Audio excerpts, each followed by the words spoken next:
कर्म देखने को मिला तो सप्तऋषि लोग देवगुरु बृहस्पति इनको जबरदस्ती ले जाकर के स्वर्ग के सिंहासन पर बैठाए। लेकिन आज उनका अपना ही कर्म जब बिगड़ गया तो वही सप्तऋषि जो इनको स्वर्ग का सिंहासन दिए थे वही सप्तऋषि इन्हीं के कर्म के अनुसार इन्हें मृत्युलोक में सर्प बनाकर भेज दिए। सुखदेव जी कहते हैं परिचित, अरे संसार में आए हैं न तो कम से कम कुछ विवेक रखनी चाहिए। लाही जागो हुआ सवेरा तेरी रजनी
वैसा परिणाम मिलते वहाँ से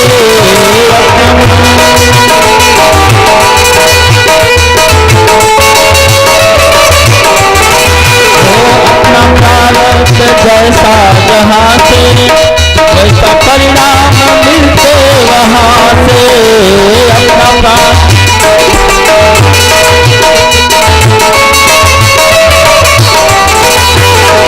अपना फल मिलेंगे कहाँ से, मीठे फल मिलेंगे कहाँ से,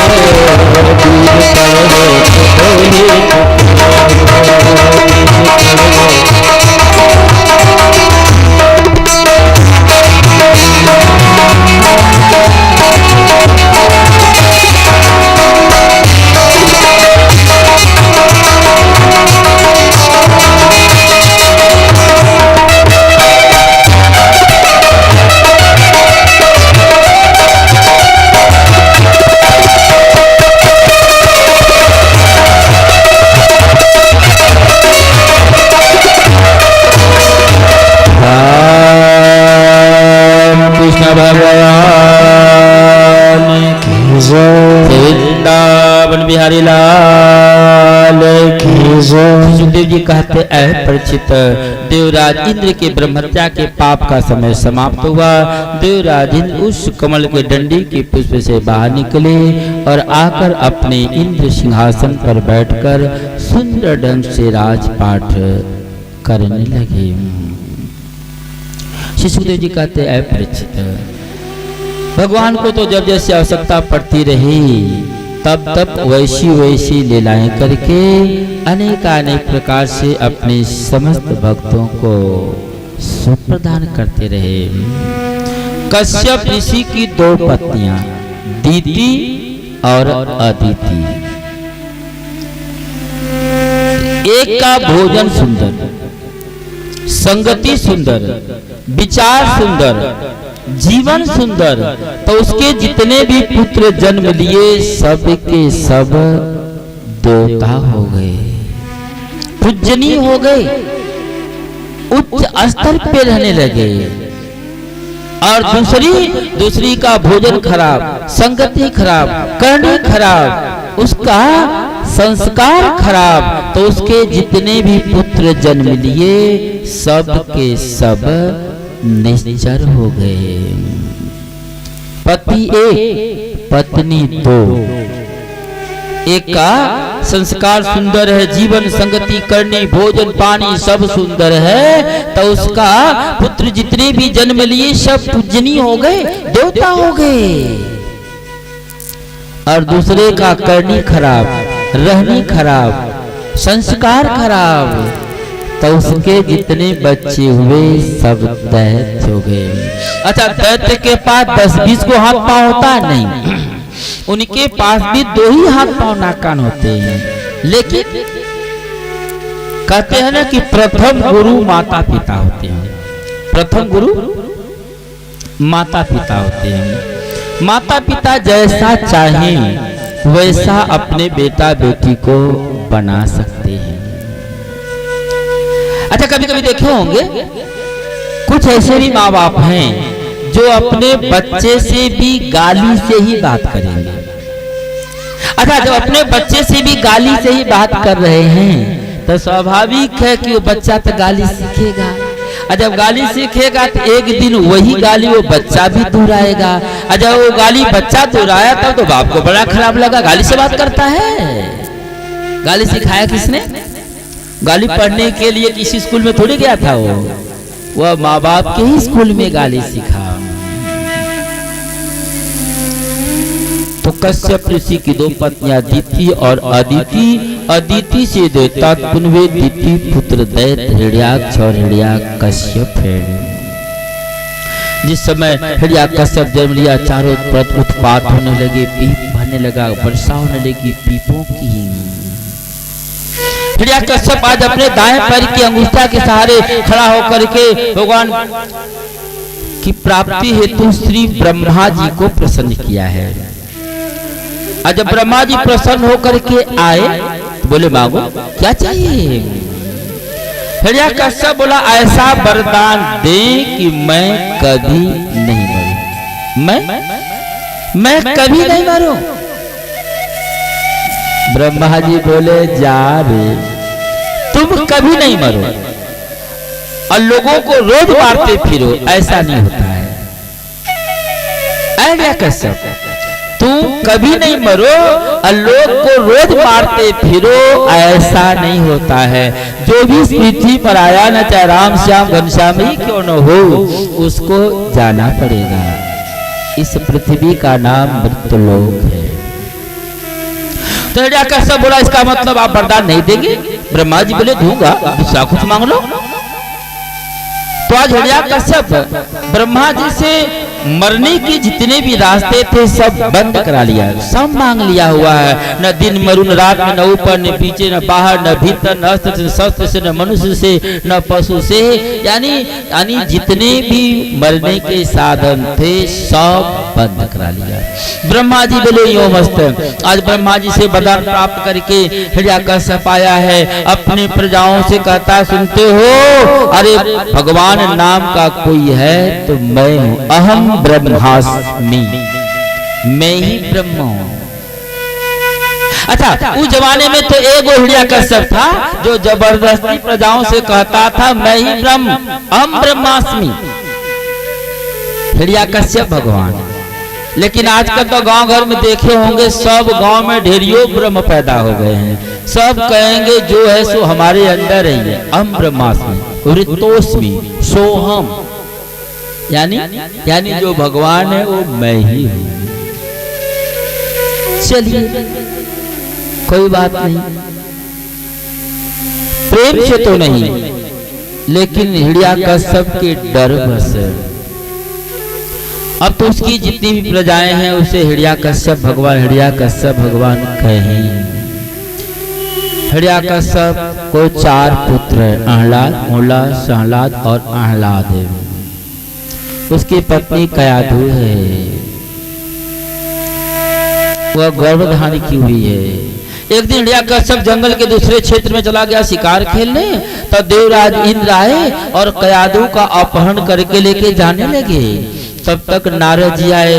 नारद जी बोले देवराज देखने में कितने सुंदर हो, उच्चासन पे बैठते हो, पूजवाते हो, और सोच कितना तुच्छ है, करनी छछुंदर जैसे है। तुझे इतना भी नहीं पता कि गर्भ हत्या करना महापाप, भ्रूण हत्या करना महापाप है। देवराज ने बोले क्या करूं, एक भी निश्चय जन्म लेता है तो हजारों के बराबर दुख देता है, इसलिए मैं सोचा कम से कम एगो तो कम होगा। नारद जी बोले अरे देवराज, जो गर्भ में पल रहा है उसे तू कैसे समझ लिया कि यह राम होगा कि श्याम होगा कि घनश्याम होगा, यह तू कैसे समझ लिया। आज कयाधु को कुटिया में रख करके उसको सत्संग सुनाए हैं, कथा प्रवचन सुनाए हैं। कयाधु अपने घर आई, समय पा करके कयाधु एक सुंदर पुत्र को जन्म दी है, जिसका नाम प्रहलाद रखा गया। श्री प्रहलाद जी महाराज की। भागवत महापुराण के अनुसार गर्भ में ही सत्संग की प्राप्ति हो जाने के कारण जिस समय प्रहलाद जी जन्म लिए तो उनके मुख से गायत्री मंत्र का उच्चारण हो रहा था। यह भागवत का प्रमाण है, लेकिन अन्य ग्रंथों के अनुसार अगर कोई कहे तो भी बात नहीं है। न किसी ग्रंथ का प्रमाण है, न भागवत का प्रमाण है, न कहीं लिखा हुआ है, लेकिन एक दंत कथा है। दंत कथा कि प्रहलाद जी एक बार घूमते फिरते अपने ही गांव के दूसरे टोले में गए। एक कुम्हार पति पत्नी है, ये दंत कथा है, शास्त्र का प्रमाण नहीं है। कुम्हार पति पत्नी दोनों भगवान का भजन कर रहे थे। प्रहलाद जी बोले तू लोग हमारे पिताजी को भगवान नहीं मानता है। कुम्हार पति पत्नी थे, बोले प्रहलाद जी आपके पिताजी कोई भगवान थोड़ी है, जबरदस्ती लोग उनको भगवान कहता है। तू सब कीर्तन क्यों कर रहा है? कुम्हार पति पत्नी बोले कि अभी जो सामने अब मिट्टी के बर्तन का आवा देख रहे हैं ना, इसमें धोखा से एक बिल्ली का बच्चा घड़ा में रह गया था। जब अग्नि लहलहाने लगी तब हमको याद आया है, तो इसलिए भगवान का कीर्तन कर रहे हैं। अगर हमारे भगवान चाहेंगे ना तो इस अग्नि से उस बिल्ली के बच्चे को बचा लेंगे। प्रहलाद जी बोले माने तुम्हारे भगवान में इतनी पावर है? कुम्हार बेचारा बोला हाँ, ये दंत कथा है, शास्त्र का प्रमाण नहीं है। प्रहलाद जी बोले सुनो, तो जब मैं सुबह आऊंगा तो मेरे सामने इस मिट्टी के बर्तन के आवा को खोलना। सुबह जब प्रहलाद जी आए इनके सामने, वो कुम्हार उस आवा को जब खोला तो बिल्ली का बच्चा जिस घड़ा में था उसके ऊपर नीचे अगल बगल के घड़ा तक तो आग पहुंची भी नहीं थी। बिल्ली का बच्चा छलांग लगा करके भाग गया। तो आज से प्रहलाद जी को लगा कि नहीं भगवान कोई और है, तब से यह भी भगवान को मानने लगे। लेकिन ये शास्त्र का प्रमाण नहीं है, शास्त्र का भागवत का प्रमाण है। नारद जी गर्भ में ही ज्ञान उपदेश दिए हैं, सत्संग कथा पुराण सुनाए हुए हैं, जिस कारण गर्भ में ही ज्ञान प्राप्त हो जाने के कारण श्री प्रहलाद जी आज जब जन्म लिए तो इनके जन्म लेने के समय ही इनके मुख से गायत्री मंत्र का उच्चारण होने लगा। इसीलिए कहते हैं कि माताएं जब गर्भ धारण करें तो उनको सत्संग सुनाओ, कथा पुराण सुनाओ, भागवत सुनाओ, किस्सा सुनाओ, कीर्तन सुनाओ, ताकि उनके गर्भ में जो बच्चा पल रहा है वह सुंदर संस्कारवान हो, धर्मवान हो। ऐसा नहीं कि आजकल देखे होंगे, आजकल हाइब्रिड का जमाना है। हाइब्रिड का अच्छा, बैल तो बेचारा चला गया, अब आया है रोटावेटर। सुनते हैं आज का रोटावेटर को भी पीछे कर दिया है, जीरो वेटर आया है। अच्छा, एक नंबर का जमीन है, उपजाऊ मिट्टी, और रोटावेटर से जोता गया है और उसमें हाइब्रिड का बीज लगाया गया। लेकिन लेकिन उसके जो शुरुआती दौर की निराई गुड़ाई सिंचाई कुड़ाई अगर न हो तो क्या वह बीज जन्मेगा? नहीं जन्मेगा। कदाचित जन्मेगा भी तो लुटू पुटू करके रह जाएगा, न बढ़ेगा न फलेगा। क्यों? क्योंकि उसके शुरुआती दौर का निराई गुड़ाई कुड़ाई सिंचाई नहीं हुआ है।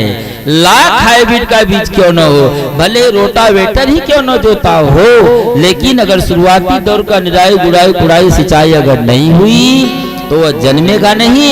अगर जन्मेगा भी तो बढ़ेगा नहीं, न फलेगा।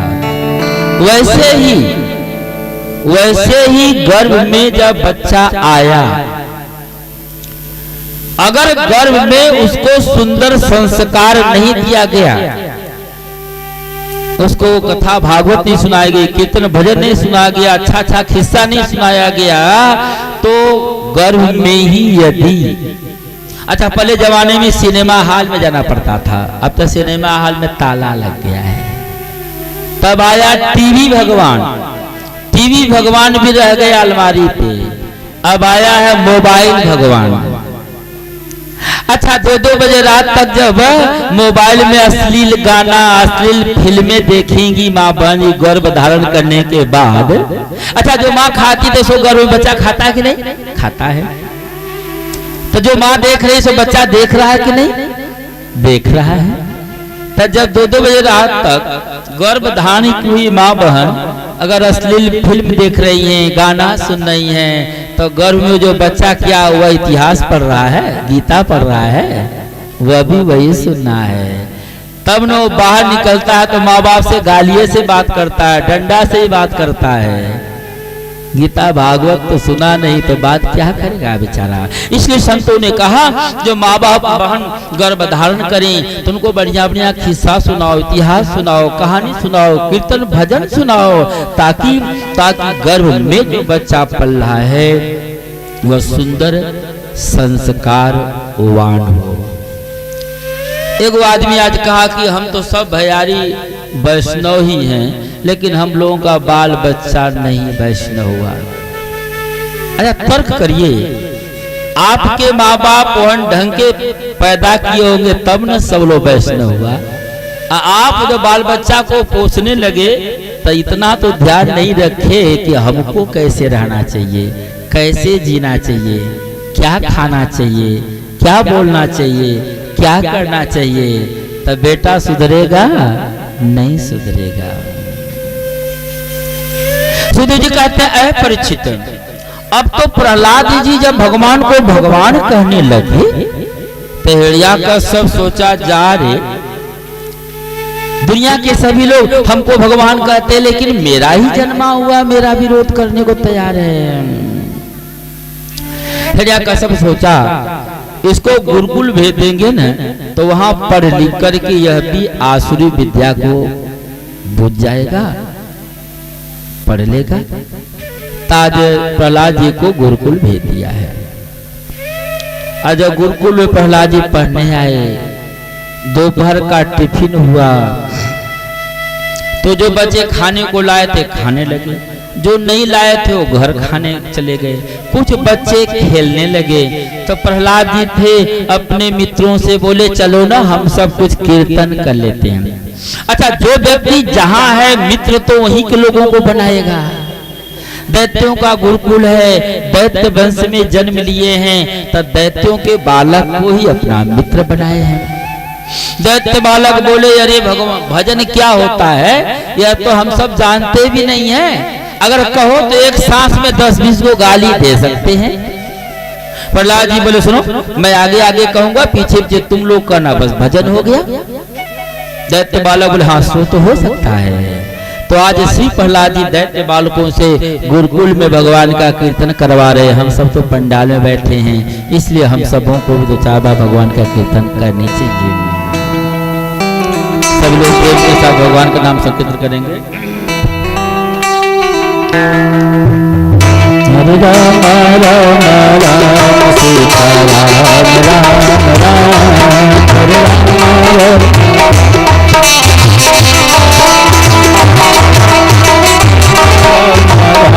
सीता राम राम राम हरे राम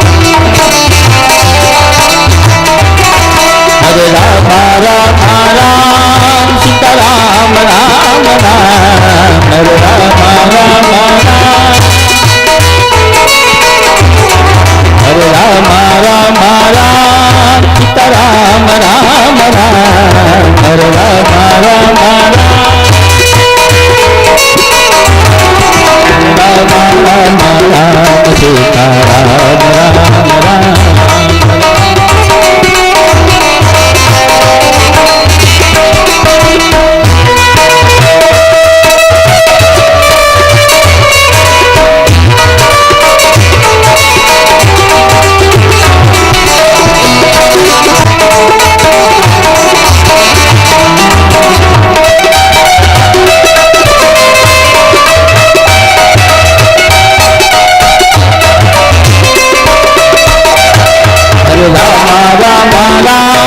सीता राम राम राम, हरे राम राम राम, हरे राम राम राम, सीता राम राम राम, हरे राम राम,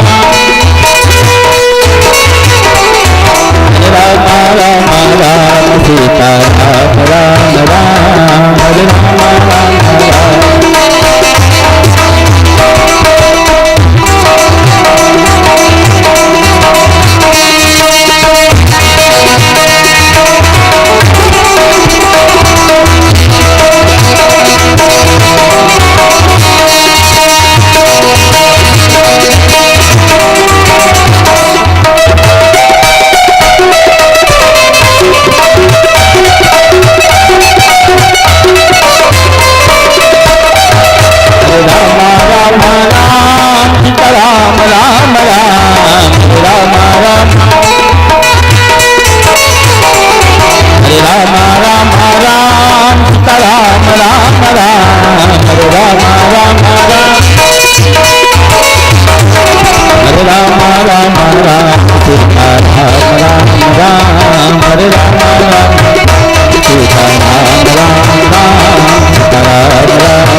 सुखदेव जी कहते ऐ परीक्षित, गुरुकुल के मास्टर संडा मर्क जी हैं। संडा मर्क जी सोचे जा रे, जब मेरे इस दैत्य गुरुकुल में भी जब भजन कीर्तन होने लग जाएगा तो फिर कोई दैत्य अपना बालक देगा?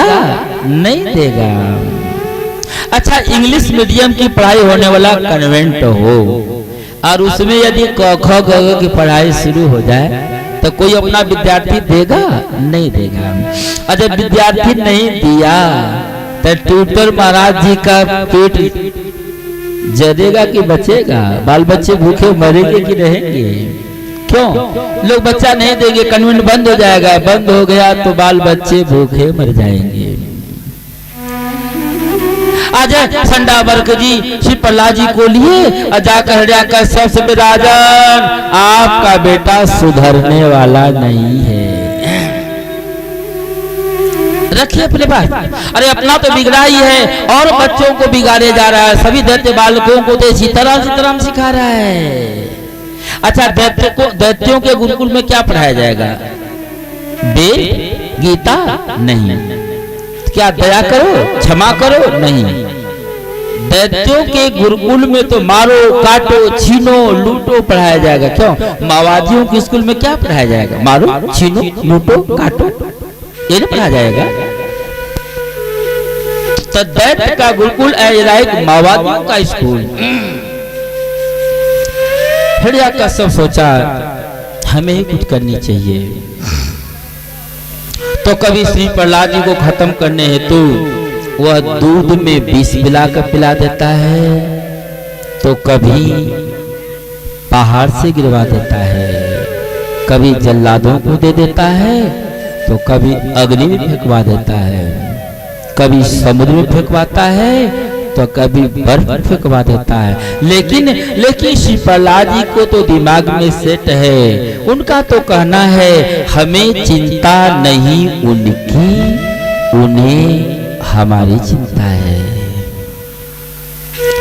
श्री प्रहलाद जी के कण कण में परमात्मा का वास है, विश्वास है, आस है। ऐसा नहीं, गोस्वामी तुलसीदास जी महाराज लिखे कि मोर दास कहाई नर आशा, करई त कहो कहा विश्वासा।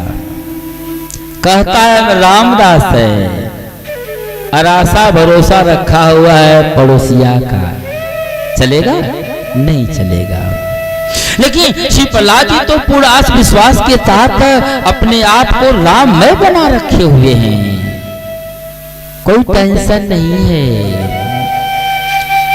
जब सभी उपाय से हिरण्यकश्यप प्रहलाद पे विजय नहीं प्राप्त कर पाया, तो अब साम नीति का उपयोग किया। बोला, ऐ प्रहलाद, अरे तू जिसे भगवान कह रहा है न, वह तो तुम्हारे बाप दादा का परदादा का शत्रु है, शत्रु। प्रहलाद जी बोले, ऐ पिताश्री, अरे भगवान तो सबके भगवान हैं, वे किसी के शत्रु नहीं हैं। लोग भले उन्हें शत्रु माने, लेकिन भगवान किसी के शत्रु नहीं है। वे तो सबको अपना मानते हैं। और मैं भी आपसे यही कहूंगा कि आप भी भगवान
वृंदावन बिहारी लाल की जय। सुखदेव जी कहते हैं, परीक्षित आज हिरण्यकश्यप साम नीति का उपयोग करता है, कहता है, ऐ प्रहलाद मेरी बात मानो न, अरे एक बार मुझे केवल भगवान कह के देखो न, मैं तुझे अपने समस्त संपत्तियों का मालिक बना दूंगा, तुम्हारे शेष भाई को एक टुक भी राज नहीं दूंगा। कम से कम तू एक बार हमें भगवान कहकर देखो तो। और प्रहलाद जी हैं, प्रहलाद जी का तो मानो कहना है, ऐ पिताश्री मैं तो आपसे कहूंगा कि आप भी भगवान को भगवान कहें, माने। ऐ पिताश्री आपके न कहने से भगवान नहीं है, ऐसी बात नहीं है। अच्छा, अगर बेटा नाराज होके पिता को पिता सादा कागज पे लिख के और उसको फाड़ कर फेंक दे, यानी हम पिता को नहीं मानते या पिता नहीं है, तो प्रहलाद जी कहते हैं, ऐ पिताश्री पुत्र के न कहने से पिता पुत्र का संबंध समाप्त हो जाएगा, ऐसी बात नहीं है। पिता पुत्र का संबंध है तो फिर है, वैसे ही आपके न कहने से भगवान समाप्त हो जाएंगे, ऐसी बात नहीं है। मैं तो आपसे ही कहूंगा कि आप भी भगवान को भगवान माने। श्री राम धुन में जब तक मन तू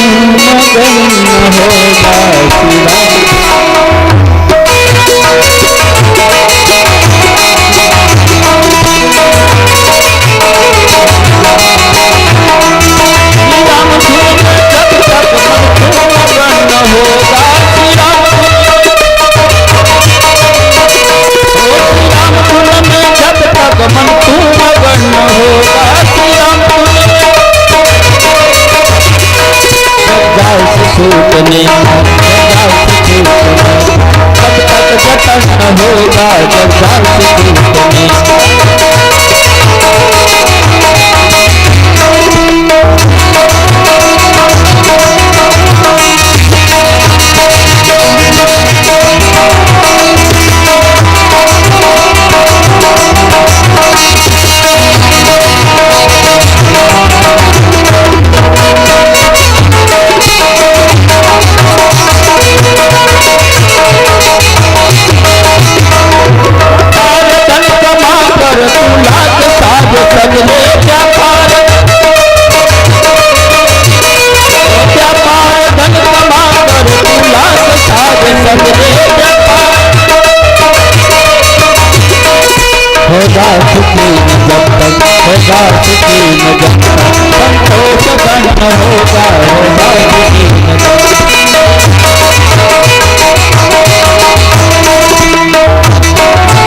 भगवान की जय, श्री वृंदावन बिहारी लाल की जय। सुखदेव जी कहते ऐ परीक्षित, पुत्र प्रहलाद चाहते हैं कि हम पिताजी को वापस भगवत शरण में ला दें, और पिता हिरण्यकश्यप चाहता है मैं बेटा को अपने अनुकूल संसारी बना लें।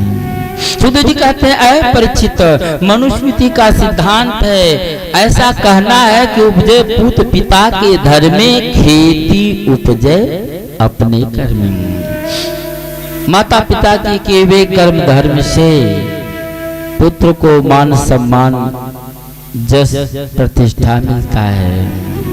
लेकिन कभी कभी पुत्र के किए हुए कर्म धर्म से पिता को सुख संपत्ति मिलती है, मान सम्मान मिलता है। आज श्री प्रहलाद जी पिता हिरण्यकश्यप को ज्ञान बोध करना चाह रहे हैं, लेकिन यह काहे को माने। गोस्वामी तुलसीदास जी महाराज तो लिखे कि मूरख हृदय न चेत, जो गुरु मिलहि बिरंची संग। ब्रह्मा ही क्यों न गुरु के रूप में मिल जाए, लेकिन यदि मूर्ख आदमी है, अच्छा मूर्ख किसे कहेंगे? एगो आदमी सोया हुआ था, अच्छा सोया हुआ आदमी को एक बार जरा सा हवा लगाएंगे तुरंत उठ जाएगा, लेकिन जो जगा हुआ है और सोने का बहाना किया है, तो लाख आप उसको हल्ला करे जागेगा नहीं, वो तो जगा हुआ है। लेकिन वह माया रूपी रात्रि में सोया हुआ है। सुखदेव जी कहते हैं, परीक्षित, मानो श्री प्रहलाद जी कहना चाहते हैं, ऐ पिताश्री, मैं तो आपसे यही कहूंगा कि आप भी भगवान को भगवान माने। ऐ पिताश्री, यह मानव तन मिला है कुछ करने के लिए। अगर ये सोच रहे हो कि ये मेरा बेटा है न, तो आपकी भूल है। ऐ पिताश्री, परछाई भी होती है पराई,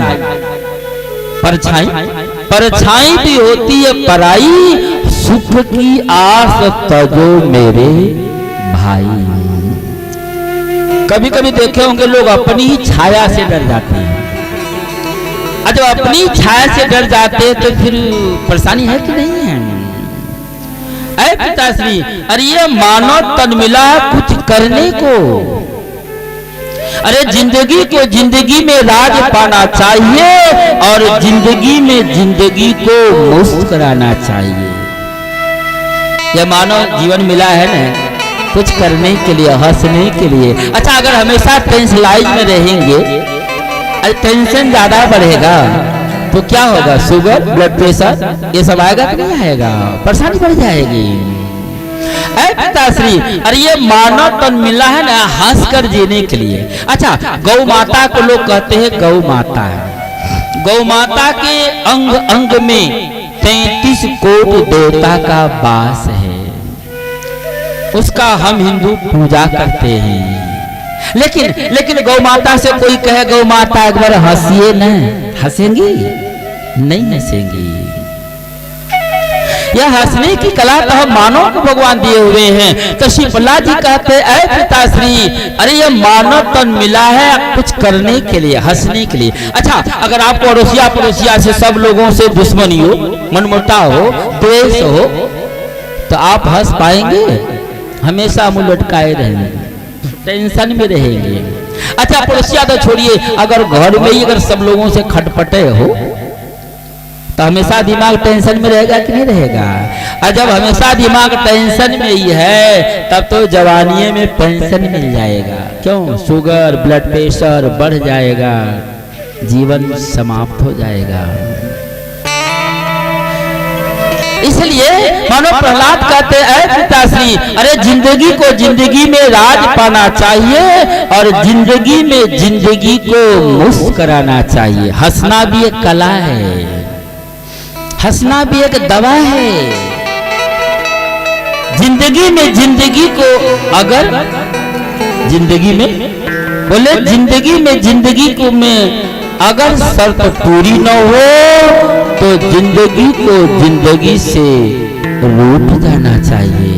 अरे भैया, जिसलिए मानव तन पाए अगर वो काम नहीं हो पाता है ना, तो फिर ऐसे जिंदगी को लेकर क्या करेंगे? इसको छोड़ देना चाहिए। श्री प्रहलाद जी कहते हैं, ऐ पिताश्री, अरे ये मानव तन जो मिला है ना, अरे भांति भांति भोग मिले, अंगों अरोग मिले, सुख के संयोग मिले जीवन के बाटी में। हम लोग भोजन करते हैं तो दाल सब्जी कटोरी में खाते हैं। तो मानो श्री प्रहलाद जी कहना चाहते हैं, ऐ पिताश्री, यह जीवन रूपी कटोरा जो है न, इस जीवन रूपी कटोरे में ही सुख संयोग सब कुछ मिला है। अरे भांति भांति भोग मिले, अंगों अरोग मिले, सुख के संयोग मिले जीवन के बाटी में।